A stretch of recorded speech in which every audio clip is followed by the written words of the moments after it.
Hey, what's going on, everybody? Thank you for joining me on this Wednesday, Canada Day. I'm rocking my red.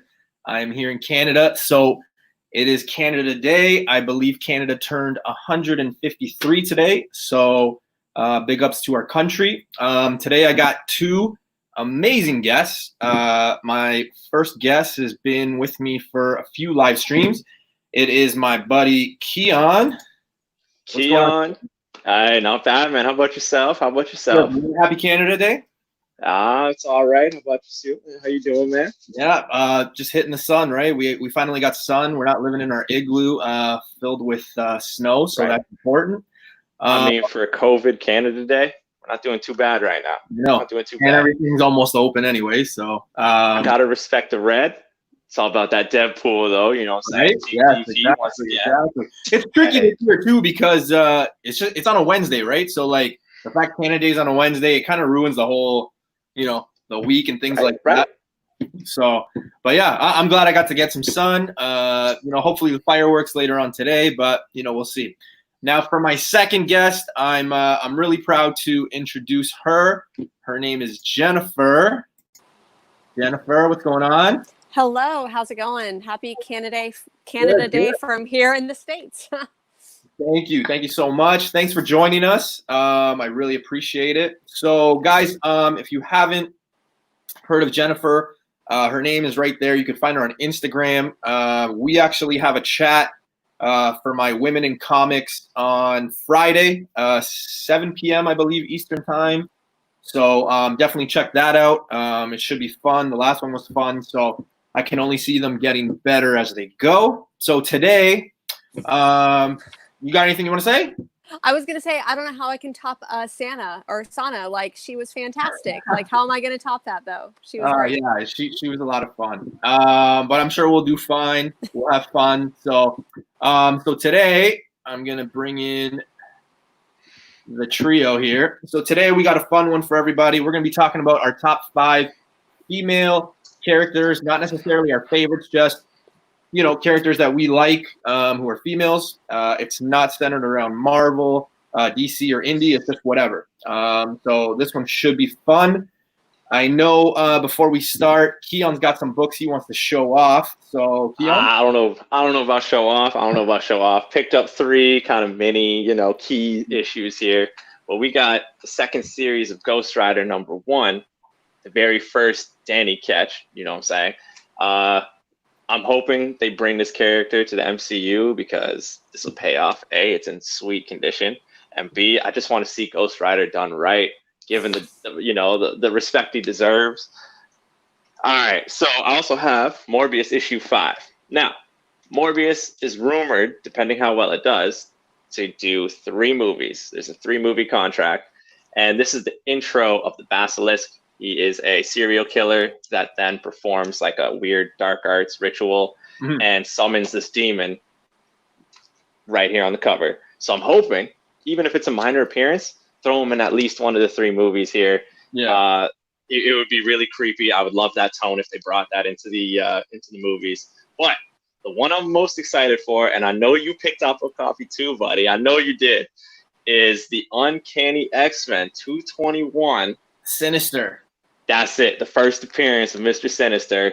I'm pumped. It's oh my god, it's a character that's been alluded to, like very low key. So he needs that big screen time soon. I'm pumped.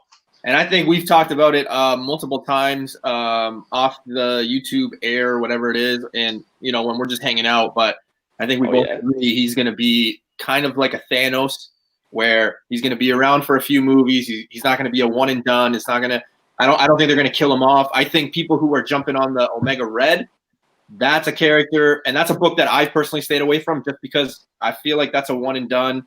They're going to kill him, and then that's it, right? So it's personal preference, it is what it is. So definitely.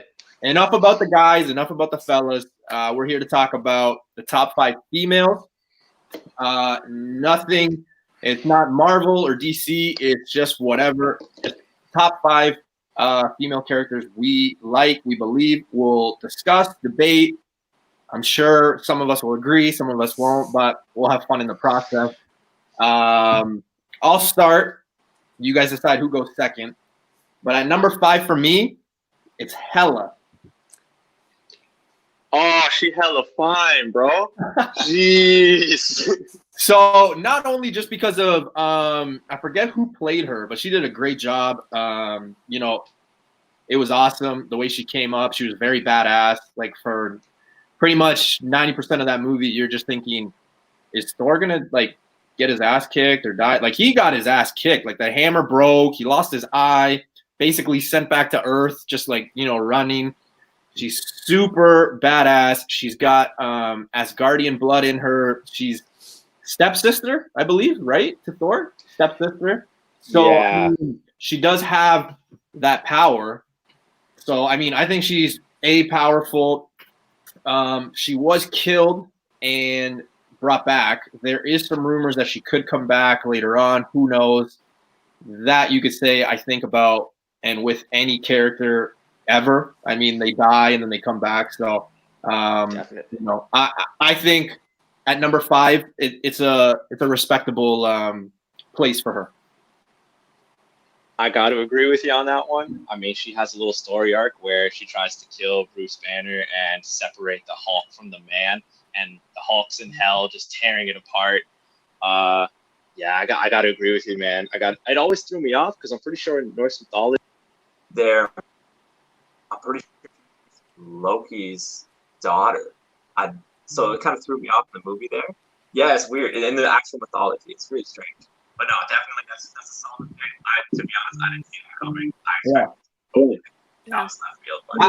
I heard something about her being Loki's daughter too, but I never really read it. I just seen it and then I was like, okay, sure. But I didn't really give too much thought into it.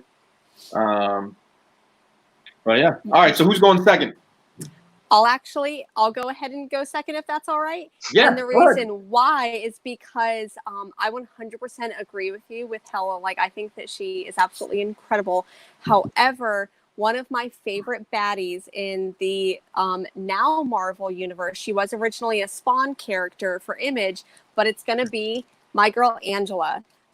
So in the Marvel comic books, she's actually stepsister to Thor, and she's the original child, and so she is a angelic assassin, and there's some really cool history behind her character, how she went from Spawn and Image and ended up over in Marvel. But I really hope that they do bring back Hela, but just because they can bring up Angela, I'm really excited to see her. I really hope that she comes over to the MCU. And there's some crossover stuff with Angela as well as the Guardians of the Galaxy. So I think that would be a really nice mesh into the Marvel Cinematic Universe. See, Keon is a big Spawn guy, so he knows a lot more into the Spawn stuff than I do, for sure. Mm-hmm. Yeah, he just picked up issue number 1. So, I mean, he knows his stuff, so I'm sure he's excited about that pick for sure. Yeah. Angela, so she was originally written by Neil Gaiman for Spawn, and I can't recall if it's number 8 or number 9, but there was this huge lawsuit between Todd McFarlane and Neil Gaiman, and so Neil Gaiman got the rights and then sold her to the she ended up going over to the Marvel universe, and I'm so excited. I want to see her in the movies. Yeah, Spawn issue 10 is where he took shots at Marvel, DC, and all the other big companies. And I believe the lawsuit has something to do with that. That is my favorite issue, probably one of my favorite Spawn issues ever. Yeah. That is such a good character. You have this menacing, dark character, almost ever. And she put fear into him. It was insane. That is a sweet pick. Did not see that coming. That's amazing. Yeah. So, with that being said, actually, I don't know if a lot of people know this, but Ken Lashley, who does a lot of the Spawn work, actually, he lives in the area where me and Keon live. Yeah, so he actually visits our local comic shop a lot, and he actually does like a lot of signings. If some guys pick up a Spawn issue, he'll sign them on the spot, or he'll just tell people to leave the issue there, and he'll sign it when he comes in. So, yeah, Spawn is really pretty well represented here for sure. Very Definitely, nice. definitely. So Should I go with number 5? Yeah, man. All right, can you guys hear me well? Yeah, it's a little weaker than it was weeks past, but Someone called me and my headset disconnected. So, yeah. So at number 5, I have the first student of Professor X. I gotta go with Jean Grey for number 5. Yeah. Great team leader. She's a student of his since like she was like 11, and at 11 she was so powerful that he put mental blocks for her to access the powers when he felt that she was more mature to be able to handle them.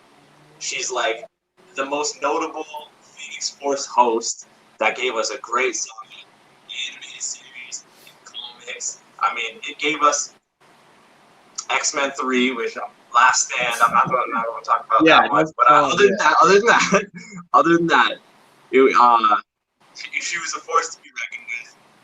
Was done very well in the original X-Men trilogies. I'm not feeling her in the movies, but I would love to see her introduced into the MCU very soon. That's my number 5. I thought they really like that Dark Phoenix movie.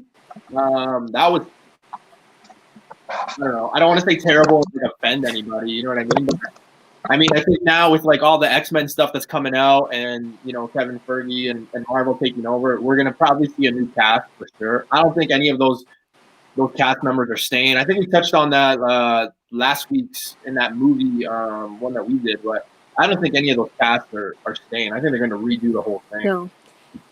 Yeah, I really liked the casting of Sophie. I can't think of her last name. Turner? I love I love the casting, but the movie did not do it for me at all. Yeah, I only know that that's her last name because she's married to that Jonas brother, and my sister is still obsessed with Jonas Brothers, so that's the only reason I know. So yeah, there's a fun fact for you. Okay, so my number 4, and again, this is not a pick that I think anybody would have guessed for sure, but it's Death. My 4th pick is Death.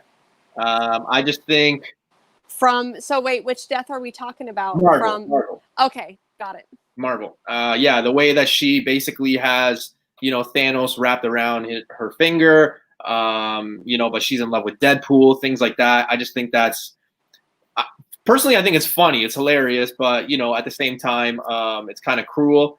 I think she's badass for those reasons. We haven't seen her yet, so I think that it wouldn't be crazy to think that we wouldn't see her. You know what I mean? I just think it would be fun. I could see her more in like a solo project with like, say, like a Deadpool, like, just kind of like mentioned here and there. I don't think it would be like something, they obviously do solo project or anything big. But yeah, that's my number 4 pick. I love Death in the Thanos comics. I'm so mad that she hasn't already been introduced into the MCU and that they left that part out. Like, that was, if I had one critique of the movie, that would be it, is that Death wasn't in there at all. And they easily could have just dropped like 1 or 2 hints, especially in like, say, Guardians of the Galaxy, or even in just any like Easter egg something, or in the background, like an end credit scene, things like that. They could have done it. Even with the success of Deadpool 1, they could have dropped something in Deadpool 2, especially with his, that Vanessa character dying, right? Like, why wouldn't, take advantage of it? So, right. Who knows, right? She was the driving force, the motivation behind Thanos' actions for the most part. He did it as a tribute. And sorry about poking around earlier. I had to repair my headset, man. So you guys... Man, I can barely hear you, so get it fixed. But no, it's good, man. We're good. Perfect. Can you hear me now? Yeah. Oh yeah. Perfect. Yeah. Sorry about that, man. I had to poke around and whatnot. But no, that is a great pick. And honestly, earlier you said you were going to come left field. You're totally right. I didn't see any of these picks coming. Yeah. Man. You know what? Death should be brought in, probably Deadpool 3. You know what I'm saying?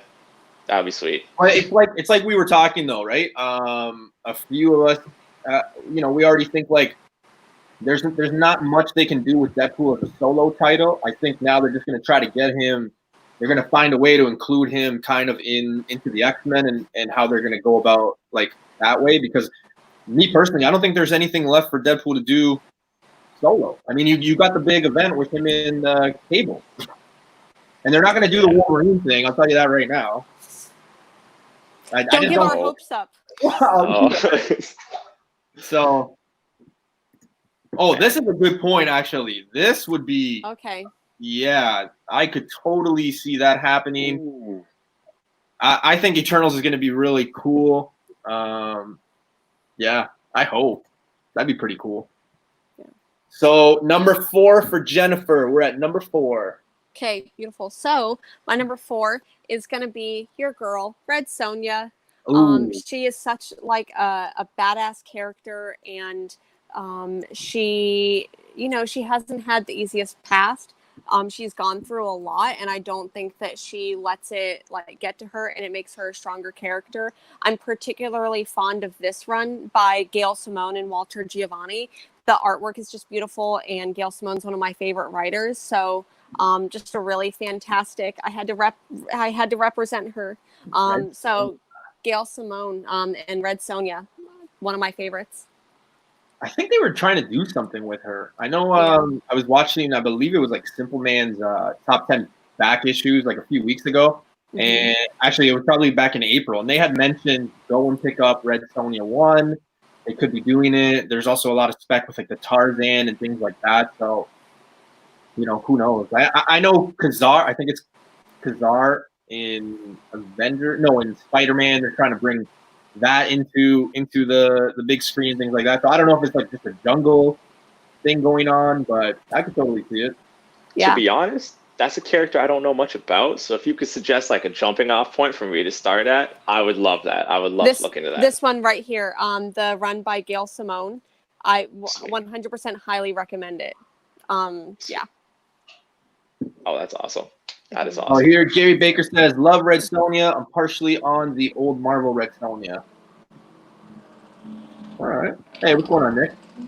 Yeah, I've never really read too much about Red Sonja. I've only just basically got, the mainstream points about her, things like that. But yeah, definitely something that I'm sure will come out to be something. I mean, yeah. It's a scene. Like, I know they're capitalizing on mostly like monsters and things like that, but I could totally see them going that jungle route. And, who knows? That's the thing. Yeah. It's like everything could.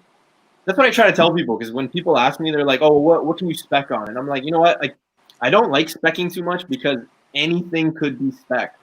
Like, I remember having a conversation about Guardians of the Galaxy before Guardians of the Galaxy, and people were like, "No, that would never be anything." And then, 3 movies later, they're probably gonna, they've been around for a while. Who knows?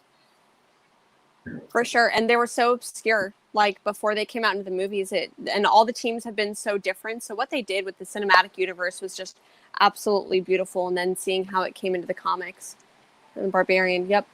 Yeah, 23, full appearance in 24, and the Marvel Feature 1 through 7. Yeah, I think I've seen that book from time to time in a few auctions.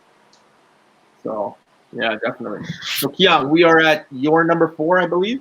My number 4 was alluded to by Jamie there. Thank you. Yes, he commented on it. We got to go with Hallelujah, Halle Berry, Storm at number 4. She is, oh my God, she's a leader, Queen of Wakanda, a strong, independent woman, okay? She has an ancestry, fun fact, that's tied to magic and sorcery. So not only is she a mutant, but she has a little bit, I'm not saying, she has potential for magic. She has magic potential. She has totally underrated powers. All right, if she wants, she could create floods, famine through her powers. That's totally overlooked. I feel like the movies had the right actresses. They just didn't do her much justice. The MCU would be a perfect introduction, especially with her and the ties to Wakanda, to introduce this character. That's my number 4. She is probably one of my favorites of all time. Storm. So when you said Halle Berry, I was scared you were gonna go the Catwoman route. Like I really was. I was like, oh please God, no. Like I was trying to figure out a way to just like get you off, like to be like, you know what, you had technical difficulties. So thank God you went the other route.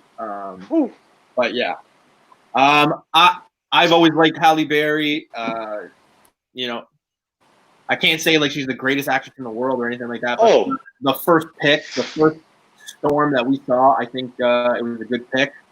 A lot of people forget those movies were like super early 2000s, right? I think the first one came out 2004, 2005, around there. I think could be sooner. I don't know. Something like that. Yeah. And she was horrible in that. Well, not horrible. The timing, it was corny. There were some corny lines. She had a one-liner. It's like, do you know what happens to a toad when it's struck by lightning? Yeah. The same thing that happens to everything else. It was so bad. I remember that from like 20 years ago. Like, it was awful. But she did a good job with what the source material she had. Yeah. She did great. Nick, there are rumors that she will be getting into Black Panther 2. They're talking about kind of showing off more of his like family and like getting into those storylines, especially when you put into consideration that Namor or Submariner, whichever one you want to call, is going to be in there. There have been talks and protests basically because they're trying to get. They're not saying it's for Storm, but they're trying to get Beyonce to be in the movie. Some people are hinting she's going to be Storm. Some people are hinting she's just going to be, you know, some character in it. But I think we might see Storm in Black Panther 2, definitely. I mean, all respects to Beyonce, but maybe she should handle the soundtrack on this one. Just saying. I'm just saying. I didn't really mind the Storm that you. Now, hold on. Before anybody, you know, like destroys me and like attacks me here. I think one of the only bright spots about X-Men Apocalypse was the Storm character. I didn't mind it. I think she played a really good role. Especially for that like punk rock, like 90s Storm, 100%. Yeah. Definitely. What's going on, Barry? Yeah, I totally think, you're right. I think if they bring, and if she ends up being in Black Panther 2, that's again another way to kind of bring the mutants in, because I don't really feel like the mutants are going to be like I don't think we're going to see all of them at once. I think it's just going to be like a while before we get into them. I really think that we're just going to get one by one, things like that, because they're going to have to A, make their money, and B, market a lot of them, right? And they want to be, I personally hope they do the 1990s characters where they bring in Gambit, where they bring in Rogue, where they have that, you know, they show that, you know, flirty and like, you know, kind of promiscuous relationship and things like that. I want to see Jubilee. I want to see, even though we've already seen him, I want to see more of a badass Juggernaut, you know? So I hope they kind of go that route for sure. So Storm being one of the popular characters in that, I hope they bring her and do her justice. You're saying that the Juggernaut from Deadpool 2 wasn't badass enough? It's not that it wasn't. I don't know. He's calling you out. He's calling Yeah, you You know? I mean, yeah, it's better than the guy running around in X3. You know what I'm saying? Smashing headbutting walls all day. Totally better than that. But all right, I'll let you be. So I got to give a shout out, and it's not because no one else is important for a shout out. Don't get me wrong. I love the support I get. I actually found Mr. and Mrs. Funkomania because I do collect some Funkos, so I was kind of on browsing some collectors and things like that. I actually found out he is from Uruguay. He was born in Uruguay. That's where I'm from. So we're actually born in the same city. So I just thought it was kind of cool. So thanks for joining, brother. Let's see here. Ryan voice. Oh, yeah. So it was what? Reynolds? Yeah? Yeah, buddy. Come on now. That wasn't bad. Yeah. Admit it. I know you want to admit it. Yeah. I mean, I thought it was kind of cool how he like ripped them in half and things like that. He was more badass than like the one that we got in. What was the other one that we got? X3. X3. Yeah, I thought that one was pretty bad. He alluded to Professor X. He's like, "Oh, I have a brother, but he's in a wheelchair." Yeah. And we were like, "Oh, okay. I see you. Like they did it proper. Yeah, and he's more of a half brother. I remember when I was growing up, Yes. somebody had told me it was his son. So I was like, oh, okay. Oh. Yeah, this is pretty funny. X3 happened. Yeah, that's kind of how I feel about Green Lantern. I don't think it's ever happened. All right, so we did number 4 for Keon, so we're going to be moving into number 3 for me. So at number 3, I don't know if this is a curveball or not. This pick, I think she's badass. She's got basically her powers from her father. The movie was rated R, but it's X-23. Oh. Yeah. I think Laura Kinney. Yep. Yeah, I think in the movie she's portrayed as I think she's 11 or somewhere around there. Like she's super young, and she's basically killing groups of dudes, gruesome and this and that. She has no fear at that age already. She's badass. I believe she is going to have a bigger role moving forward. I know I've talked to Keon about this, but I just don't see them continuing to do characters forever and then rebooting them. I think eventually they're going to say, you know what, Wolverine's getting old, but he has a daughter, and then kind of introduce her.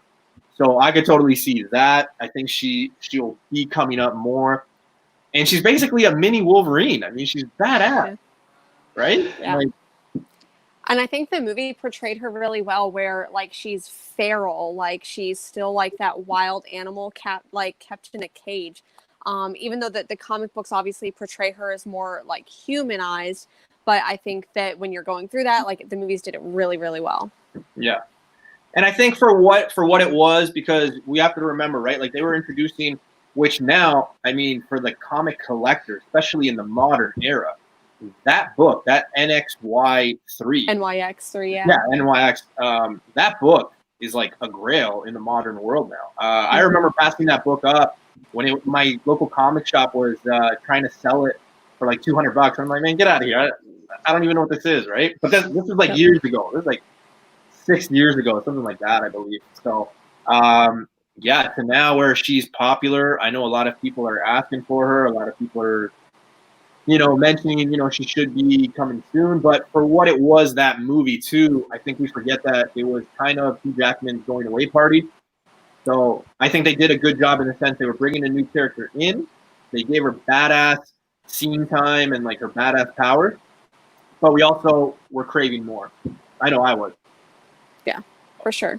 I personally, I know it's not a popular opinion, but I actually really love some of her newer comic books where she takes over as Wolverine. So I would love to see that iteration in if we ever get a movie. I'm not sure if we will, but if we do, I'd love to see that. Yeah. There's there's a good guy. He always follows me. He's really nice. He knows his stuff. He was telling me about to basically be on the lookout for X-23-1, some of the newer stuff and things like that. If you can't afford the first appearance of her, which is a grail. I mean, if you look at the price, it's I think it's $800-900 for a 9.2. And for moderns, I mean, for moderns, you really want to have a 9.6 or a 9.8. That's basically kind of the rule of thumb almost from people that I talk to anyway. So. You can just imagine that a 9.2 is going for $800. What's a 9.6, 9.8, right? So, yeah. I hope it goes for that much because I have a raw copy of NYX number 3, and man, if a 9.2 is $800, then when did you pick it up? Probably 12 years ago. It's 12 years ago. Yeah. Oh shoot. Yeah. So everybody in the chat, I want some of you guys weren't here. Jennifer is actually going to be my guest on Friday for Women in Comics Part 2. She's got a ton of books. She's got about 25 long and short boxes. So we're probably going to hear stories about that book and many more. So tune in. And if you need tips on moving across country with 20-something short and long boxes, then hit me up. I will let you know. Hit you up for sure. Yeah. Comic Chop News says if they bring X-23 in, they need to include Honey Badger. I would agree. Yeah. I think Honey Badger has a small role though, right? She dies an issue later or something like that. I could be wrong, but I think she dies because she's introduced in All New Wolverine #2, and I think she dies in 4. I think so. I don't know. I could be wrong though. I could be wrong. Sounds right. Jamie, Think Geek Theory says, "Love your wall behind you at Comics to Break the Heart." So Thank you. she's It's got a lot of books. yeah, it's a little bit bigger than this, so like you don't even see the full effect, but thank you. Yeah, tune in on Friday because we'll be talking about those books Yeah. for sure. So, Jennifer, I think you're up with your #3 pick. Yeah. And another when earlier you said that one of your favorite characters was Death, I got very excited because one of my favorite characters is Death. And even though I love the like Infinity Gauntlet, like Thanos version of Death, my favorite Death is actually from Sandman. She is kind of one of the main characters, not necessarily the main character in this one, but she is a sibling of the Endless, and she, her brother is Dream, who just got, he got captured, and they were trying to get Death, and there's destruction and delirium and desire and despair. So all of these like archetypes are siblings, and she's just one of the coolest characters. I've got a Death tattoo over here. Oh wow! So I'm committed. Yeah, for sure. She's like when the Sandman by Neil Gaiman. This is one of the comics that like got me into comic books, and Death is this like gothy looking girl with like, I don't know if you can see here, but like funky hair and like rocker style. Yeah. So like when I was a like young gothy teenager in middle and high school, like that was who I wanted to be. And, you know, I still want to be her as a grown up, but Death from DC Sandman or DC Vertigo Sandman is like one of my all-time favorite characters. Mm-hmm. No, that's a good pick. So hold on. I just want to, before we continue. So the Gray Man asked if there's any links to our guest. I didn't put them, and I forgot to, so that's a mistake on mine. But you can find both of them. If you guys follow me on Instagram, they're on mine. But however, I know Jennifer's is Comics Will Break Your Heart. So if you search that one, her picture will show up. You can find her there. She does have a YouTube channel. I think the link is in her bio there, so you can check it out. Yeah. And Keon has his as well. But like I said, you can find them on mine because I'm pretty sure you follow me on Instagram. So yeah, just check that out, or you can follow her Instagram, and the link is there. I would recommend checking her stuff out.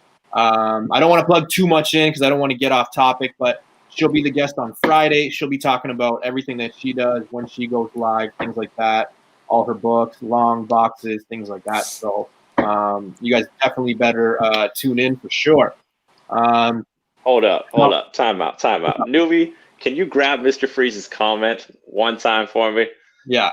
Firstly, I'm sorry I couldn't be on this episode, buddy. I'm missing you right now. Secondly, Newbie, you wouldn't get this comment because you're not a Star Wars fan. No. That was a genius comment. Shout out Mr. Freeze right now. Thank you, buddy. And Gray Man also said DC Death is better. Ooh. It'd be interesting. I mean, if they could ever do that in the Sandman stuff, I think that would be great. That's a book that's been spec'd on since I was, I don't know, still in high school, I think. Death's first appearance is issue number like 6 or 7, and that's definitely a key issue for Sandman if you're looking to get it. I wish I'd gotten it a couple years ago when they were sold for like $30. Oh yeah.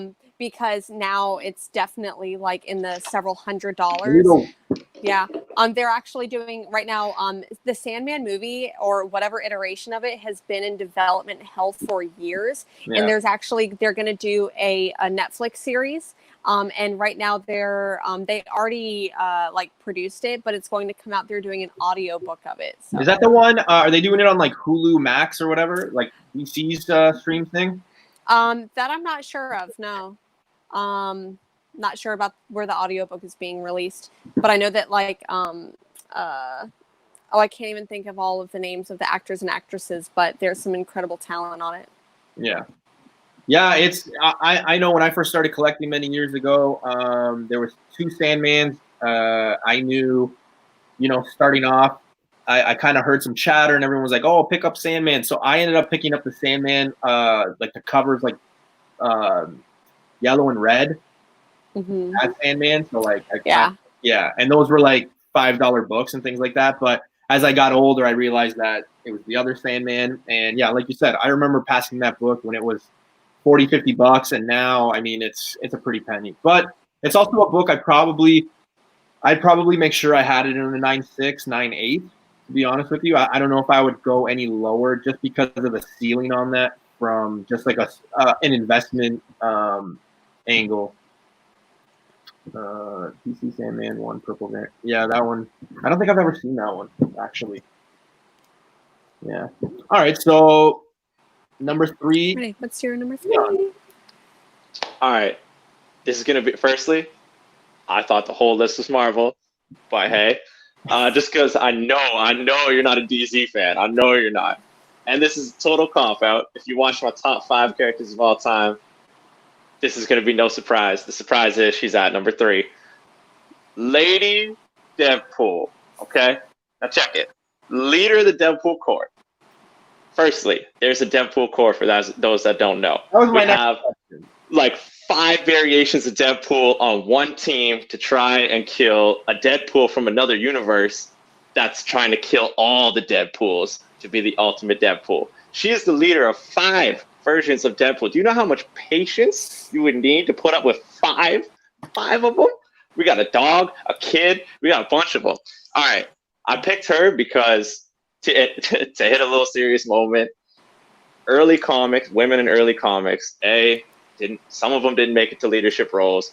B, some of them were designed the character design was a little provocative. You know what I'm saying? Like early days here. She does not dress provocative, and she breaks every stereotype of like a well-mannered female. Like she strong-willed, swears like a trucker, wild, zany. She's pretty much a Deadpool. Her own little spice to it. But she breaks all those barriers of stereotypes, and that's why I had to pick her as number 3.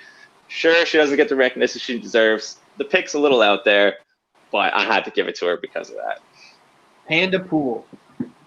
Yeah, there's a lot of them. I remember when I was learning about them, all these characters, it was just like, is that really a character? I think Venom. Deadpool. I think Venom and Deadpool are 2 characters that they try to, especially in the Funko world, they try to do so many variations of it. Like you could just put anything with one of those 2 because they're popular, right? Like you got to capitalize. If you can market it, why not? Sure. For sure. Right? Yeah. Wow. I kind of saw something along the Deadpool. I'm going. I thought you were gonna go Gwenpool. I gotta go with the OG Lady Deadpool. Pretty sure she came well before, so Yeah. Gwenpool's actually on my honorable mentions because everything that you just said about Lady Deadpool, I love about Gwenpool. Like she's just foul-mouthed and wacky and zany. So I love that character too. Yeah. And I solely thought you were going there just because of the whole Spider-Gwen being popular and things like that. I thought, you know what, he's gonna go Deadpool. He's probably gonna go that route. But hey, okay. Well, now I guess we're down to our top 2. I don't know if this is gonna shock a lot of people. If Magic Lasso is watching, I know he said he was gonna tune in. He's a busy man today. My number 2 pick, Dazzler, is Wonder Woman. Now, she is the most powerful female in the DC universe. She's bad at that's check Google, check Wikipedia. Not just kidding. Don't check Wikipedia. But yeah, she's badass. They did her properly. She's gained a lot of popularity.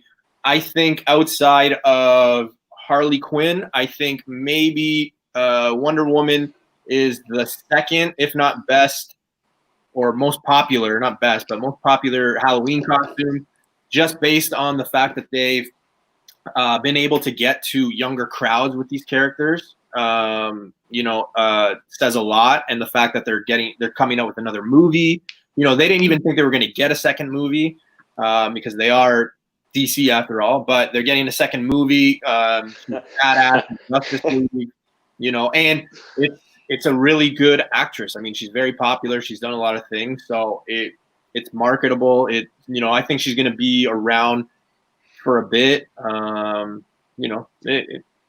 That's my number 2. Yeah, and she's badass. So. Oh, for sure. And you made a comment that she's probably one of the most powerful. Comics with Bueller is in Oregon as well, like right here near Portland. Oh, sweet. But with Wonder Woman, you said that she's one of the most powerful female characters. I would even say she's one of the most powerful characters in the DC universe. Like, not just women, but like just one of the most badass characters. And if you don't know much about the history of the character and how she was created, there's a little bit of like sordid history and how she, the creator of Wonder Woman, was into BDSM and had this like threesome relationship. So check that out too. I heard that too. Yeah, I heard that too. Yeah. Bueller. Everybody in the chat, thanks for joining us. We're really getting into it. Yeah, I know a lot of you guys are coming in a little late, but we're down to our top 2. Once we're done our list, we'll probably throw a few honorable mentions. Because I don't know about you guys, but this is kind of fun. But yeah, I think that's the only DC character I probably would have put on my list. I will say on my honorable mentions, I do have a few more, but that's the only one that I could realistically put on my top 5. No, I gotta agree with you on that one, man. If I knew that DC was included, she would totally be on that top 5, right? And honestly, like, it says something when you have younger children dressed up in these characters, in the sense of you can see how the popularity is. You can see that it's family, that they bring a lot of people in. So when DC or even Marvel see this stuff, right? Like, they try to like market it as much as they can because they know it's dollar signs, right? And especially if like younger crowds are getting into it, what I see is just future comic and nerds and geeks and things like that, right? Which in a good way, not in a bad way, but yes. Santana is my favorite. Zatanna. Yeah, she's badass too. Oh yeah. Hey newbie, what's going on, brother? All right, so number 2 for Jennifer. What do you got at number 2, Jennifer? Okay, so number 2, probably not necessarily obscure, but this one is definitely like the hottest Image title. And there's actually going to be like a twofer in this one for me. Okay. But the series Saga is one of the best series out there right now. It's not currently running. It's on a little bit of a hiatus, but like halfway through. But the main character, Alana, is this just absolute badass. You see her here on the cover here. She's breastfeeding because literally what happens in the first part. Offended. Yeah, you should be, because it's amazing. And like literally the first page is her giving birth while she's like people are on the hunt for her and her family. And she like her first line in it is, "Am I shitting?" Like, so she's literally like giving birth. She's breastfeeding on the cover. Like, she is just the example of this badass woman who can absolutely do it all. She's like got her career, she's got her history, and she's got her family. Like, she's just doing it. She's such a badass. Yeah. We'll hide that. We won't look at that. We won't look at that. He knows. Yeah, he knows. Yeah, that Saga book, I don't know too much about it, but I know that a lot of people are chasing it, so it's good. And I'm a sucker for white and black covers. I love those covers on comics, so yeah, that's what appeals to me on that one. But I got to be honest, I haven't read it. I don't even know why people are going after it. So I would say that right now it's the most popular Image title. The number 1, even though it came out in 2012, number 1 is probably a $300-400 book, even though it's a relatively modern series. So highly recommend to pick it up. Yeah. Awesome. Yeah. So Keon, number 2, brother. Man, for number 2, I had a few in mind, but I thought they'd already be said. Like, I thought they would have been on your list, buddy, but they're not. So my number 2 is a little weak because I swore I knew what you were gonna pick, man. So Somebody had asked me, and I think I told you, somebody had asked me, they're like, oh, is your number one going to be like Ironheart or Rescue? And I was like, no. I could have seen that. It wouldn't have surprised me, man. No, exactly. Right? So, got to go with another woman from the X-Men. Okay. Actress is Canadian Day, so this Canada Day special, Ellen Page did her well. Yeah. We got to go with Kitty Pryde on this one. Hear me out. Maybe not the most noticeable member of the X-Men, okay? But she transitioned. You saw the transition. It was a beautiful transition from a student to a leader. She breaks off and becomes a teacher in the Jean Grey School for Higher Learning, okay? Which is just awesome. She is the love interest of one of my favorite Marvel characters of all time. If you guys don't know, now you know. Dupe, okay? The biggest troll, the love interest of Dupe. Trust me, he's a waste of a character, but I love him. She dated Iceman. She has all these different interconnected relationships with different people. She dated Colossus. Okay, we're talking good on her. All right, we're talking a dude that turns to steel, bro. A dude that turns to organic steel, bro. Like, good on her. She did well on that one. Yeah, that's definitely what I'd love to see her in the future. I don't know if we will, but she's low-key one of my underrated characters. Oh, that's awesome. Tatted on the leg. Oh, shoot. Yeah, I'm with Carlito. I thought Jubilee was coming in.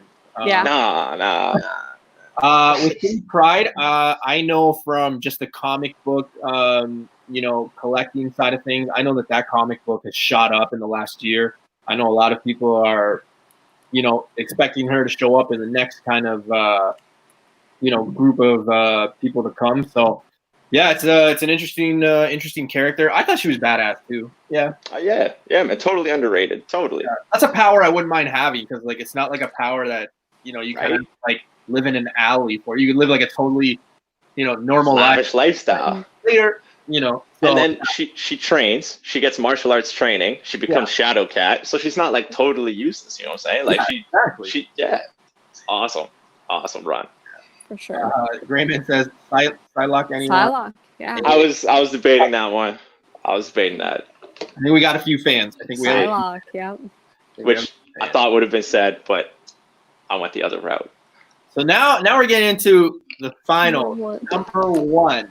Can we take guesses at who's gonna be our number one? You guys buddy, do I ever know your number one? Okay, what do you think is my number one? If it's not, all right, only because I know you have the biggest crush on her ever, it has to be Mara, bro. Who? Was it Mara? Yeah. Oh, who? What do you mean, who? No, I was like, I couldn't understand. Okay, no, totally wrong. And we have to. No, I know I'm not wrong. Card there. So my number one. I thought you were gonna have it because when you said, I know you have a huge crush on her. I thought you were gonna get it, buddy. We were in the theaters, and you were like, "Yo." I shouldn't say just, but like 3 weeks ago, I picked up the book. It is the first appearance of Rogue. My favorite is Rogue. I've said it multiple times. I've even said it on multiple videos. I love that yellow and green suit, that iconic suit. I think she's badass. I love her because she's gonna come and kick Captain Marvel's ass. I know there might be somebody here, or I might hear about this comment a little bit later. But yeah, she's just badass. She's got a lot of powers that she doesn't know how to control. I think they're gonna blow up with her in the sense like she's super marketable, super popular. They're probably gonna get a big name to play her. The fact that they're gonna bring her and Gambit in, that's huge. So I could totally see them for the next kind of 5 to 8 years kind of have, that character be around. So definitely the character will be seen. So yeah, for me it's Rogue. She can fly. She can fly and take your power. She has.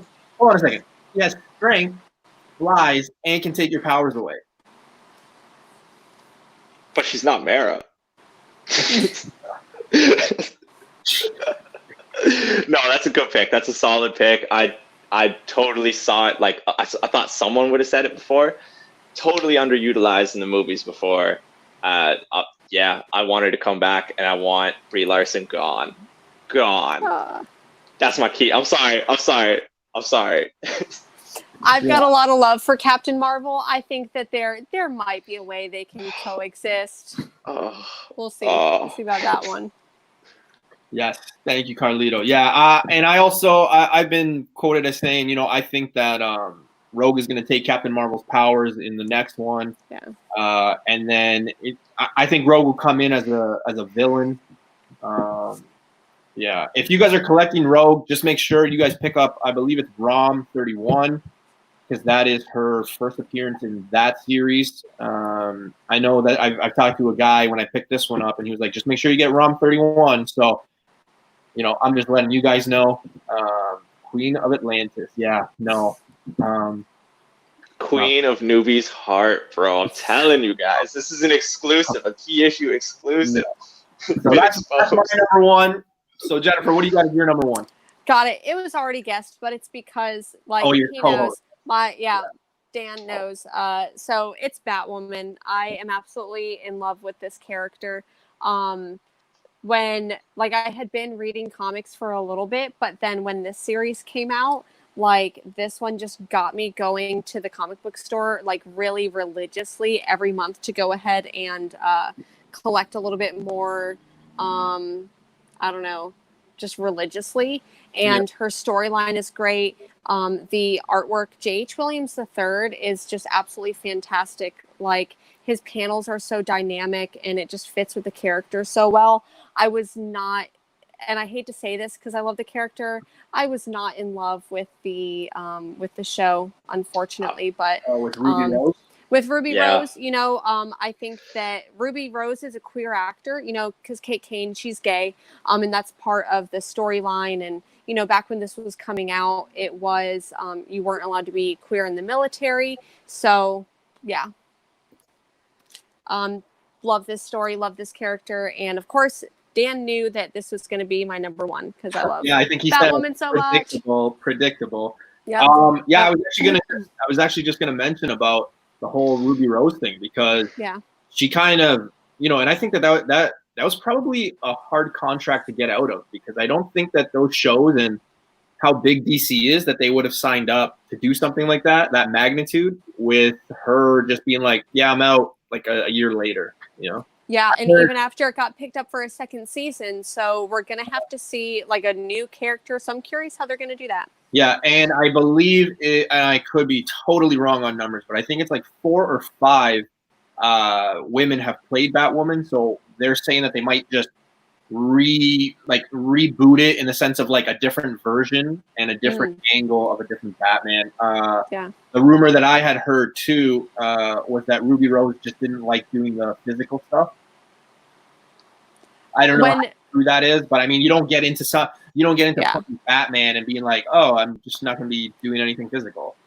This is one of those characters, normally the appearance of characters, no one complains that Hugh Jackman is too tall to play Wolverine, but one of my contentions with Ruby Rose playing Batwoman is that Batwoman should be taller, I guess, and Ruby Rose just has a much smaller, petite stature. I thought I was gonna get a thick girl for Batwoman, and it's what they should have done.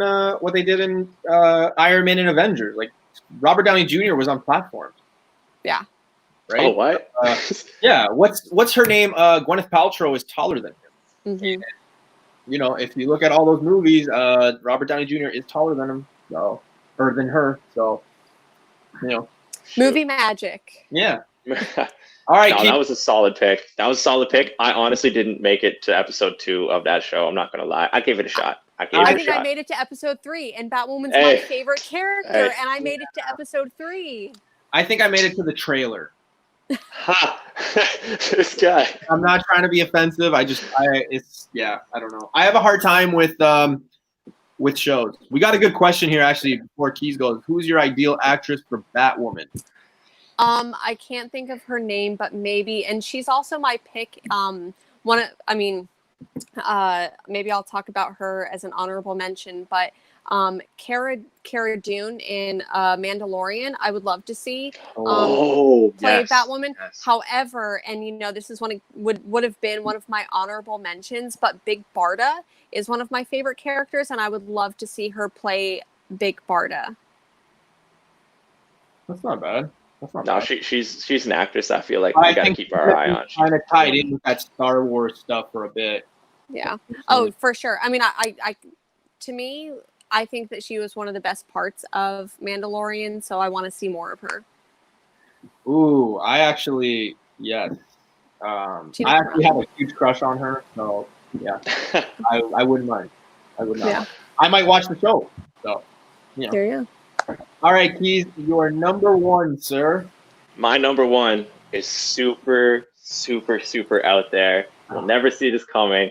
Semi-supporting character. All right, so Joel, book me on this one. Okay. You see superhuman people in real life. What are you going to do, man? What are you going to do? If, like, all of a sudden, a jacked up, roided out Venom just appears at your porch, what are you going to do, man? I don't know. Freak out, right? Freak out, probably faint, maybe die, you know what I'm saying, of just pure heart attack. This woman right here is probably one of the bravest, caring, selfless women in all the comics. And I'm a huge Spider-Man fan, so this is where it's coming from. She has 0 superpowers. 0. She fights 0 people. Aunt May. Shout out to the single mothers, okay? Shout out to the single mothers, mother figures. She is a strong woman, okay? We had her brother and his wife die tragically. She took Peter under her wing, her and Ben. Then Ben dies, okay? Then Ben dies. This is honestly the build of, like, this is a tragic story that would create a superhero. You got your family dying, your spouse dying. But no, she kept persevering, she kept going, and she supported Peter Parker through all of his dreams, financially, love life, relationships. You know how hard that is? And she's elderly. Do you know how hard that is?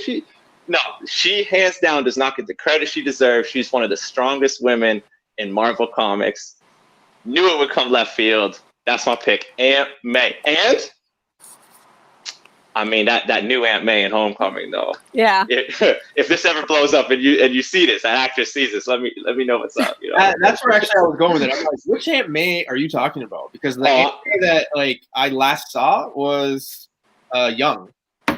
Yeah, man. I mean, that's just one movie, bro, or 2 movies. You know what I'm saying? Come on now. We're talking like the whole story here. Started Soup Kitchen, almost married Doc Ock, but did marry Jonah's dad. I thought she's in there. I think there's a cover where she does. Aunt May has died almost like 50 times. Yeah, probably. Bro, and she's still going. That's comics. Oh my god. Issue, and then it's like, oh my god, and then like 2 issues later, oh my god, they're back. Buddy, if you were kidnapped by Goblin, bro, I would have a heart attack. I'd pass out. She's like 50 years older than me. She's still going. She's still going. So maybe she does have superpowers. She can't be could. killed. She could. Yeah. I personally think she knows the whole time who Spider-Man is and things like that. She just gives out too many hints. That's true. She has like that woman's intuition. Like, I know. Yeah, you're right. And that's a real OG for keeping that a secret all these years. So, how many honorable mentions do you have, Keon? Oh, man, I got a few, man. I got a few decent ones. Okay. And you, Jennifer, how many do you have? So I have 3, but we talked a little bit about Gwenpool, so like she was on there, so now I just have 2. Okay. I will totally go first with an honorable mention. Yeah, go ahead. Because honest, like Aunt May was totally. I mean, it's out there, but I love single ladies. You know, thanks for money, brother. All right, go ahead. Scarlet Witch. I'm surprised Scarlet Witch hasn't been said yet. Ooh. That totally overlooked. Let's take a step away from the MCU right now, okay? The House of M storyline. She single-handedly warped reality for the entire Earth 616. The entire Earth 616, the whole continuity, and then brought it back single-handedly. She's probably one of the most powerful characters of all time, man. We'll take it to the MCU. She fought 1v1 and crossed over Thanos alone, man. And he was full power. There's not even like an excuse that, you know, like a ship had to come and rain down fire in order to break up that fight. She had him. So on it, that Scarlet Witch realistically is tied for my number one. But yeah, she's probably one of the most non-god characters, the most powerful. Yeah. How do you feel about WandaVision? That's going to be interesting because from what I've read, I think they're trying to do like a retro version of it, so it looks more like in the past. So I don't know how that's going to work with the whole. Okay. We just saw them for the last time, kind of in like modern history, and the fact that it's going to connect with Doctor Strange too. So I don't understand what route they're going with there. So this is all in her head, no? I don't. That's a good question because Vision's not around. Because Vision's not, and it's called WandaVision. Like it's what Wanda sees, and she had a mental breakdown and literally altered all of reality. So I'm thinking this could be very interesting, but I'm very skeptical because I feel like shows are cursed. It's just me. Yeah. Yeah. Have you guys read the new run of Vision by Tom King? No, I have not. If you are interested in, man, such great storytelling. He did Mr. Miracle, if you haven't read that, and all the Batman stuff. But man, his vision is incredible, and I think that the current run of Vision is where they're going to go with WandaVision. I highly recommend that. Yeah, I'll have to check that out. That just came out not too long ago either, right? In 2018, I believe. Yeah. Yeah, that's what I meant by not too long ago. Yeah. Last week or anything. Yeah, that's a good point, Keon. I didn't really think about that. That's actually, because when you think about it, like Vision's dead. What are they really doing? Because I heard it was something like a 50s or 60s kind of deal. But I will say, I thought she was gonna like destroy Thanos by herself. She's really crazy. The only thing that I'm a little confused with is if she's a character that's gonna be around for a bit and they introduce her with the X-Men. I've got two questions, right? My first question is, are we going to get an answer on, is she a mutant or is she an experiment, right? Because everybody who knows her knows that she is the daughter of Magneto. In, Age of Ultron, they're classified and referred to as experiments and I think a project. I can't remember the exact, but they weren't referred to as mutants. So that's going to be... So, please live chat, correct me if I'm wrong, but I'm pretty sure her being the daughter of Magneto was a retcon, you know what I'm saying? They said something before and then they changed it to Magneto, so they could do it again here. She could have had like adoptive parents like she does in the comics, and then it's just exposed that Magneto's the father, man. They did it in the comics, they could do it here for sure. Yeah. I think that they could probably use the term mutants, like depending on what the how they want to classify her to keep her from the movies or put her, what they want to do with it. So it's going to be interesting, and especially if they bring Magneto, like how that thing is, if they're going to go kind of the father daughter, like whoa, and are they going to bring Quicksilver back? How are they going to tie all this up, right? I mean, I know with with different universes, I mean, like they could do whatever, but it's just going to be weird if characters that have already died are just walking through a door being like, oh, hey, I'm alive in this, universe. And if it's not real. Yeah, I guess. Anything's possible. I guess. Do you have any more honorable mentions or what? Oh, you want me to keep going, bro? Because shoot. Yeah. Yes, all right, so I'm a big Deadpool fan. Couldn't tell. That's the first time I saw her. She was pretty cool in the comics, but never really, once she made it to the big screen, I didn't know how she would convert over to the big screen.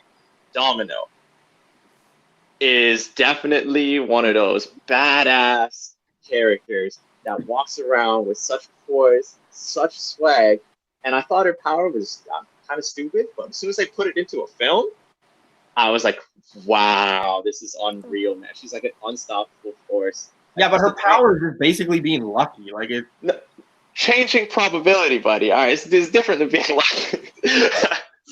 Do you know how useful that would be? Lottery tickets, you know what I'm saying? Not getting pulled over, you know what I'm saying? I don't know, assassination missions, we're huge jump there, but hey, that's a sweet power, man. That's Yeah. my honorable mention. That's yo, come on now. When we got to see her in the movies, that was one of the best. Like, I loved her in the movies, and Oh. if you haven't read her run by Gail Simone, I highly love Gail Simone as a writer. Highly recommend Gail Simone's run writing her. Yeah, definitely. I'll have to check it out. There's so many books that people like recommend, and then you know people are just like, no, you can't miss this one. But I guess that's what happens in the comic world, right? Like, there's just so many books that come out that you're like, okay, yeah. Just give me a second. That's why I'm challenging myself to read 100 this month. So I'm already 3 down. So yeah, she's doing a challenge. I think she's reading 3 to 5 somewhere in there. Yeah. She's mapped it all already out. on 3. Yeah, there's one day I think she's reading 6. 6, yeah. Wow. Yeah. Kudos. That's amazing. I have a to be read pile that I got to get through. So yeah, it's going to be a long month. So Jennifer, what are your honorable mentions? So this list for me could probably go on and on and on. But I did try to narrow it down, for a little bit of time's sake and not to talk everyone's ear off. But one character that when this got announced that she is coming to the cinematic universe, like, I'm pretty sure I screamed. It's Jane Foster Thor. I'm so excited about this. I'm not necessarily excited about Natalie Portman playing her. I don't feel like Natalie Portman has the energy to play Lady Thor in my opinion. However, I'm just so happy to see this, and I think that because there is a little bit of history with Jane Foster and Angela, who I mentioned earlier. So I think that that'll be a really great way to get Angela into the Marvel universe as well, is doing some stuff with Thor in the upcoming movie. Yeah. I think I was talking with who was I talking to? I was talking to somebody. I can't remember. But I hope that because she is the one that's going to take the mantle from Thor. It's just going to be funny to see in a way because, like, she's super skinny and she's supposed to be like this death-defying god now, right? So it's just going to be interesting to see how they do it. Maybe they bulk her up, something, but I'm just picturing the Natalie Portman that I know, right? Yeah. So that's Not a going to be good like choice. a weird, like, stunt double. Like, I don't know if she'll have a stunt double that's just, like, thick, but who knows? The answer is supposed to be magic, Jen. So, I love magic. Can you get me excited for it? Because I'm not you know what? Like, we'll talk. Like, I'm excited for Lady Thor. I'm not excited about Natalie Portman. So for me, it's just kind of one of those things that's like, I wasn't excited about Ben Affleck playing Batman, but when I realized that Ben Affleck is playing Bruce Wayne, and to me, he's not playing Batman. When you think about it that way, that's how I have to go into seeing Natalie Portman play Thor, is that Natalie Portman is just playing Jane Foster and not Jane Foster Thor. Yeah. Now this is something I was chatting with too, is with that whole idea of her coming in and basically being the focal point, right? Mm-hmm. We kind of assume the next Thor is probably going to be the last Thor for Chris Hemsworth. Like, is that the last time we see Thor then? No. Well, for sure. He'll, especially if there's like some stuff to do with the comics, then he's not like going away or anything. So. Like you got to remember, right? Like they're love partners, So I just don't understand the whole concept of like this whole time he's been away from her. Then they get together, and now she becomes like the Thor, and then he's just gone, right? So it's just kind of like, he isn't done. Well, I mean, I hope not. I just think that would be the right way to get rid of him and Hulk, right? Because the rumor was they were going to get rid of Tony, they were going to get rid of Cap, and then those two. So, you never know. Yeah. Okay. Any other honorable mentions? My other honorable mention, and she's been a little bit in the comics, like in the early 2000s, but not too much. But I feel like she just really blew up after the Black Panther movie. And one of my favorite characters is Shuri.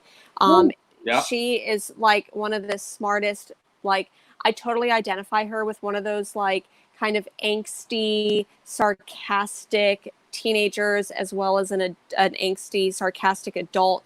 I totally identify with Shuri, and she's just wicked smart, and she's so much fun.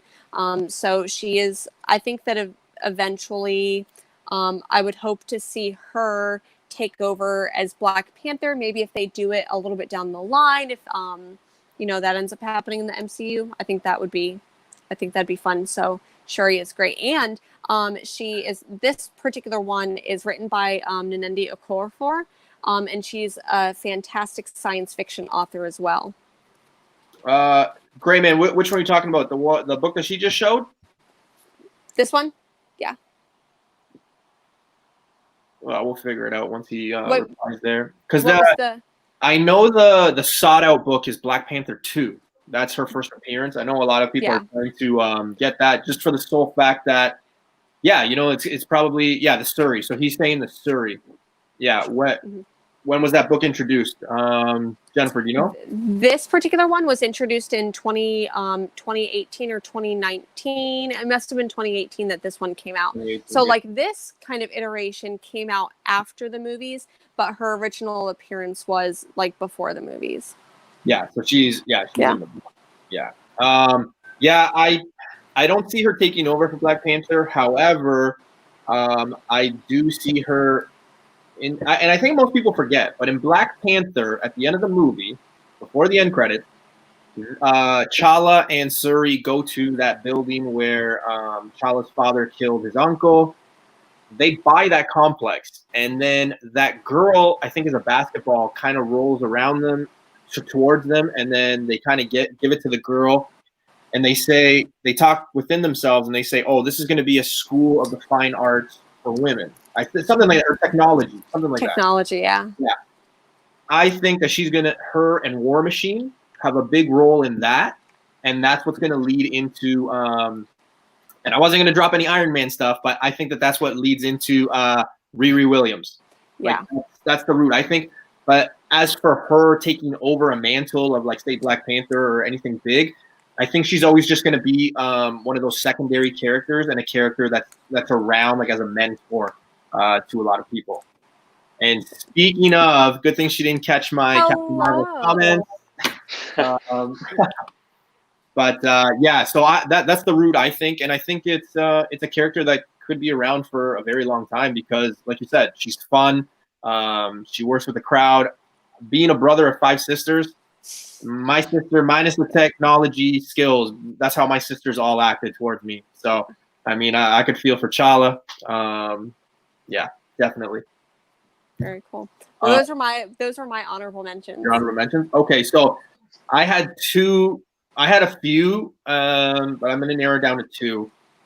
For whatever reason, the same way I feel about Rogue and X-Men, I feel about Poison Ivy in DC. I don't know why. I don't know if it's the green. I really don't. But I've always thought that Poison Ivy was badass. They attempted her once in that George Clooney Batman, which doesn't exist. Oh, buddy. So, I think that they could return her. Her comic is always hot. You can't find that comic for, affordable price anywhere in a high grade. Like, you're basically selling your house. Even low grades, they're hard to come by. A lot of people jump on them. It's always been historically a popular character. I'm surprised that even in 2020, they've only attempted to showcase her once. It's a character I think we could definitely see. Popular character, one of a kind, right? Like who else has that sort of power, like I know it's not like a badass power, but still it's a power. I think that especially to your point of like bringing her into like any cinematic universe is that because right now we have Birds of Prey and Harley's left the Joker, that toxic relationship is over. And in the comics, Harley Quinn and Poison Ivy are together. So I think that would be really interesting to see in the movies. Yeah, I know that she wasn't supposed to be in Birds of Prey, but for whatever reason, I had a gut feeling that maybe they would have like teased her a bit. I haven't really seen it enough and I haven't seen any Easter eggs to the point where maybe there's some stuff in the background or they reference something to her. But yeah, I was expecting them to bring her up. I was gonna say she blew up in that Harley TV show, Harley Quinn, the cartoon. Yeah, That is sweet. If you haven't checked it out, check it out. It's actually hilarious. The banter between the two, the connection is just it's awesome. Who's It the is so third? sweet. Isn't there a third one too? It's Harley Quinn, Poison Ivy, and then is there somebody else or just them two? I can't remember. In the show? Yeah. Oh man, there's a bunch of characters that show up, man. There's this dude Kite Man. There's a bunch, but they're the two mains. They're the two that hold it down. Yeah. Do you guys think that if she's introduced like typical Batman and DC fashion, it's not going to be one villain? It's going to be like either two or three. Like I don't think that she could hold up for like a whole project. You know what I mean? I hope not, because I feel like one of the Suicide Squad, I think, was just a shit show, to put it like even nicely. So I think that one of the reasons why I didn't care for Suicide Squad is that there were like too many villains. Like there was Enchantress and like all the. So I really hope that if there is a movie with her as a villain, what needs to happen is they need to write it well. Like it's not anything to do with the character itself. It's how the people write her and like how the producers will and like everyone behind it thinks that they can do. So if they get someone who writes it well, then I'm sure it'll do great. So, well, they have J.J. Abrams doing their Justice League Dark. So I mean, they could piggyback off that. They could ask him if he knows anybody. I think they really want to try, right? I mean. They did try to get like James Gunn, right? And they did, I think, right? Because Marvel didn't get him back. So there is a lot of wiggle room, and I feel like they've messed up so much that I wouldn't expect them to bring out a character like Poison Ivy if they were just gonna butcher it. You know what I mean? Yeah. Like I think they're gonna ride this like Harley Quinn train, and then once it starts dying, they're like, okay, we have this ace in our pocket. We're gonna bring Poison Ivy in. Because that's an iconic character, especially as a female. Like that's iconic. Like that's almost as iconic as Harley Quinn. Yeah. Right. I mean, all right. In today's day and age, with all this environmental issues that we have, this is probably someone we could easily bring in. As like Ashley said, as long as it's written correct. Mm-hmm. That's the key. That is the key. She could definitely resonate with today's audiences and especially our environmental situations right now. Yeah. Not being the best. Yeah, we could have like a natural disaster movie and all of a sudden she's behind it. You know what I'm saying? Like the day after tomorrow with Poison Ivy. Poison Ivy after tomorrow. She's just juiced up on that venom or whatever, and she's just DC, running amok. Get me to write your movies for you. I got you. Yeah. No, exactly. Yeah, I'd be totally down for that. Totally. I think we won't see her until the whole like Harley Quinn stuff dies down. To be honest with you, I feel like they're going step at a time. Like with Wonder Woman, they're like really holding their breath onto that. They're holding their breath onto Harley Quinn. I'm sure if I always butcher the name, but Maggie, what's her name? Margot Robbie. Margot Robbie. Yeah, she could ask for whatever she wants, and DC would have to give it to them because if they let her walk from that role, they'd be screwed. Yeah, they would be absolutely screwed. So, yeah. My other honorable mention is not necessarily a favorite of mine. I'm just going based on how badass she can be. This is going to contradict a lot of the things I've said in the past, but it is Captain Marvel. Oh, why? I can't even believe you're saying this right now. Why do you? Like the words are going, and the brain's like, I don't know what you're doing. Your heart is saying no. Yeah, just because of what her powers actually are, things like that. I thought the movie was bogus. Anyone who knows me knows that. It is the only Marvel movie I've watched once. Usually, I watch Marvel movies more than 5. So yeah, I just think she's badass. The only thing that I don't like is in the comics, Thor is the most powerful Avenger, the most powerful person. That's basically what's been said. And then what they try to do in the movies is they try to make her seem like she's the most powerful character, right? So like I'm not a fan of that. I think that's where I butt heads with that. Oh, buddy. For those that don't know, He you is just don't like it. You despise that, buddy. You despise that. I'm calling you out right now. Did you have a change of heart? Like what changed? just the fact of like her actual power and like what she actually brings into it. I'm not talking about when she Civil War 2 and things like that, but I do have to give credit with like, her powers and things like that. The people that she's killed, how badass she is in like different universes as well, not just like, current Earth and things like that. But yeah, you got to give credit where it's credit's due. The only thing that I don't like is the actress that plays her, Brie Larson. I'm not a fan, and I'm just not a fan of how they try to make it like she is the all, end be all, like I just don't get it. Like to me, it's always probably going to be Thor, I guess, just with the powers and stuff. So I have to say that I loved the Captain Marvel movie. Like, I've watched it several times and I absolutely love it. I think that it's tragic that she got like less than 5 minutes in Endgame. That kind of broke my heart. However, I think that they really are setting up for an A-Force movie. So I think that we're going to see like an all-female MCU movie, and that's what I'm excited about. And I think she's going to be a big part of that.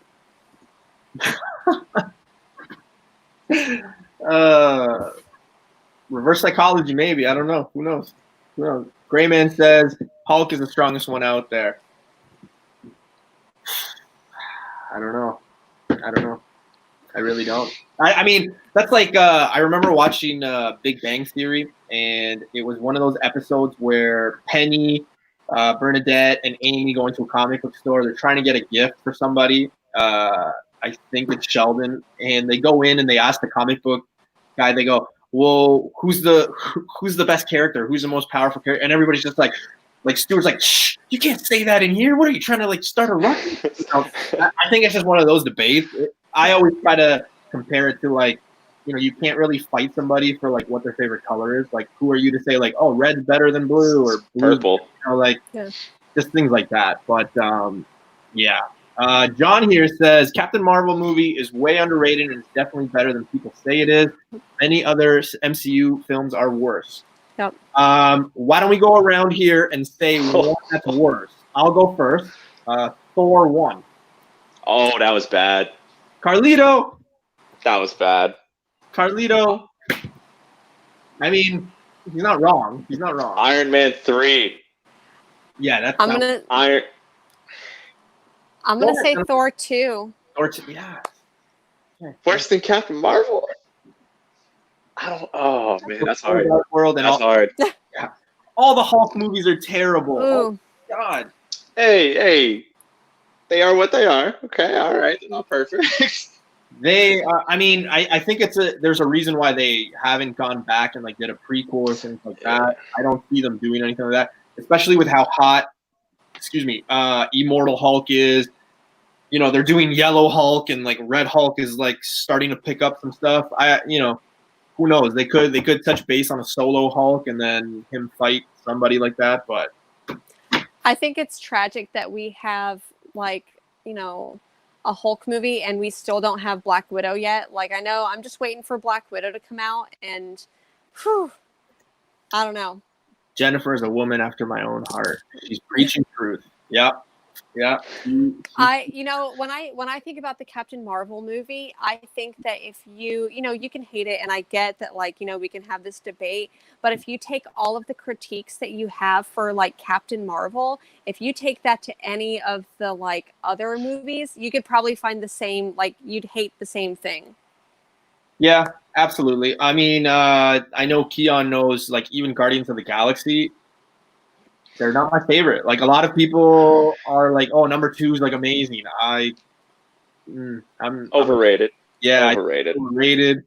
I love Guardians of the Galaxy 1. Yeah, one is fine. 2, I don't. There was just too much things that you could cut out. I felt like they were just like, "Hey guys, remember we're Marvel, so like make it 3 hours." And then they're like, "Oh, okay." And then they just like put like so much wasted stuff in there. I don't know. I think they could have done it better. I would definitely have to say Thor 3. Ragnarok, like by far, one of my favorites. Yeah, and I think that was like the first time we kind of saw Chris Hemsworth, Thor, and Hulk actually be like fun and stuff like that. It wasn't like serious, right? Yeah. So I'm really excited about Taika Waititi doing the Guardians of the Galaxy movie. Like, we just need that whole brand and like wacky style. Like, I need to see that wacky, like outer space shit. Like, I need to see Galactus and I need to see Doctor Strange do some stuff. I want to see Doctor Strange directed by Taika Waititi. Now, I totally agree with you. Absolutely. I think that's one of the problems I had with it.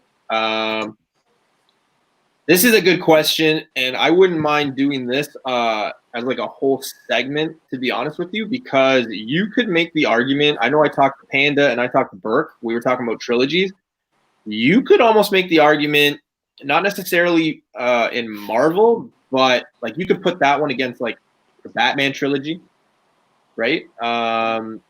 However, my argument with the Captain America is that Civil War is a Captain America movie. However, I feel like it's shared with Iron Man and him. Like I feel like that is a shared title. You know, that's pretty safe. Yeah, that's pretty especially safe. With like Civil War. Like, yeah. See, Carlito, like that. Those movies, especially even the first one, it was badass, and then you got the Joker. The Bane one isn't as great. Still good. But you do have those iconic moments with, Bane breaking Batman's back and things like that. So as a comic book reader and collector, you love that stuff for sure. The Captain America, obviously I'm Team Iron Man, but I do love Captain America. He's also a badass character. I just think, the argument could be said that Civil War is not really an official title of his, especially because there's so much going on, new characters. There's almost like 3 storylines going in there, right? Yeah. So I think though, I think that they maybe just did that for marketing's sake, because if they had just called it Civil War, people wouldn't have like really known what to do with it. So I think that they had to like give it like one or the other. So let's see here. So John says Captain America trilogy is better. Ooh, is there a fight happening in the chat? Whoa! I think it's between Batman and Captain America. Yeah, I really do. There's literally a civil war going on in the chat right now. Yeah, and Team I think Dark Knight. There's the Joker thing too, right? With people were arguing. Even when I had mentioned it to Burke on his or on our chat on Monday, like people were, they got into the whole Joker thing, like Heath Ledger, Jack Nicklaus, and I was like, well, it depends on I think where you're from, but for me, I've seen both of them, and I think Heath Ledger, to be honest with you. Yeah, I think we can all agree that what's his name, Jared Leto. Jared Leto. That's the name. So I really like, he was, and I think the issue with that, and a lot of people don't realize that it's a Captain Marvel movie just based on the fact that you have Civil War going on. Well, Captain America. Yeah. But you have Civil War going on, like the actual Civil War. You got all those characters going against each other. You have they introduced Black Panther. They introduced Wakanda. There's so much going on that you kind of almost forget that it is an official Captain America movie, right? The nuclear bomb in Dark Knight Rises is so cheesy and ruins now. Yeah. I know there's a lot of Joker talk. What do you guys think? And I know this is totally off topic, but I kind of want to get it out there.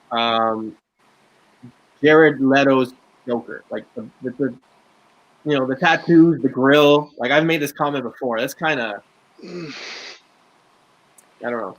I don't necessarily care for it, but I know that there were people who just didn't want to see Heath Ledger as Joker.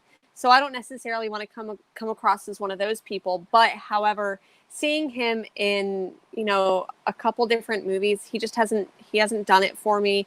I've enjoyed other films of his, but I just don't think that character was written well. I feel like they made it cheap. And who's? I think Leto's or? Yeah. Oh, No, okay. Jared Leto. Leto, Like Leto, I Leto. don't care for his. I don't care for his, and I just think that they were like, oh, let's make a Joker for Generation Z, and I don't think it landed whatsoever. Yeah, because wasn't there Um, that there was that club scene too, in like the 2 minute screen time he had. There was like that club scene where he had like chains and everything too, and I'm like, who is this for? Like, Yeah, people, tattoos, chain. Like, I'm like, who is this for? Yeah. So I didn't personally care for it at all. Leto's Joker wasn't fleshed out enough, and That was actually my point. Yeah. I feel like you Yeah. needed more time to flesh out the character. In Oh, all honesty, it Well, had potential, but but wasn't it? Didn't it come out like after that movie came out that he was pissed off because they had promised him a certain amount? Like he was expecting to be in it for like 20 minutes, and then it turned out to be like 2. right? They And cut a bunch. I think that was my point earlier with, how many villains did we have in it? Like we had Enchantress, we had Joker, and I think that if we had just maybe had like a Joker and Harley prequel movie and then moved into Suicide Squad and then maybe had done like an Enchantress or just made Enchantress the main villain in Suicide Squad, I'm not saying it would have been better because it was still just a shit show of a movie. But I think that if they had done a prequel movie to it, then it would have been better. Yeah.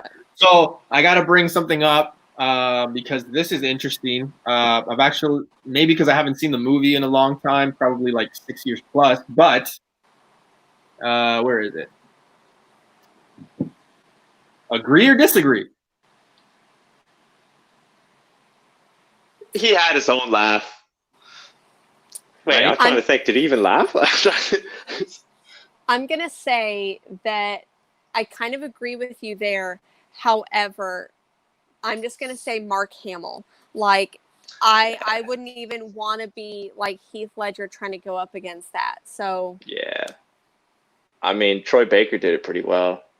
I heard He had a nice laugh, but I heard Joaquin Phoenix like took Joaquin, classes and like he did like some messed up stuff to get that that. Yeah. That was a creepy laugh, man. That was cynical, man. That was a strange one. You went crazy. So yeah, guys, so we're running on an hour and a half here. That was our top 5. I really appreciate everybody coming in and chatting, hanging out. thank you. It's always fun when the chat gets into it, when we get lost with some of the questions. We try to do these top 5 lists, top 10 sometimes blindly, so we kind of get natural reaction. We can debate about it. So that's some of the fun. I appreciate you guys for coming in. You can find both of these beautiful guests of mine. Issue Keon is on Instagram, YouTube. Not much contact on there, but you can definitely check him out on his Instagram. Jennifer on Comics Will Break Your Heart. She has a channel and an Instagram. Definitely go check that out. I have her guest appearing on Friday for my Women in Comics Part 2. So definitely check that out. It's going to be fun. We're going to be talking long boxes, characters, writers, some of the stuff she's got behind her. She's got some statues and things like that. So it's going to be super exciting. And yeah, you guys have anything else to add? Thanks for having me on. I love talking about women in comics. So yeah, definitely. Thank you. It was great chatting with you both. Yeah. Keys? Third appearance. I'm waiting for number 4. You're doing great, man. I love to see the growth of your channel. Thank you for being an awesome guest. Thanks, man. Thanks for having me. I appreciate it every time. And the chat's lit. Yeah, man. And for everybody in the chat, you guys might get a head start, but I'm humbled. I passed 600 subscribers today. So what I'm going to end up doing is I'm going to have a giveaway. I'll probably announce it on my Instagram, probably, I don't think tonight, but probably tomorrow. So I got 2 books I'm going to be giving away. So keep an eye out for that. They're nice books. So we'll do that. We'll have some fun. Appreciate the support. And yeah, guys, Friday, you'll check me out with Jennifer, and Keon will be with me next Tuesday, as always. So to my Americans, I'll see you before Saturday, so I won't wish you a happy 4th of July yet. I'll wait. It is Canada Day, so I have some fireworks and a barbecue to get to. So, guys, thank you for joining us. We ran about 90 to 100 minutes, so it was fun. So, thanks, guys.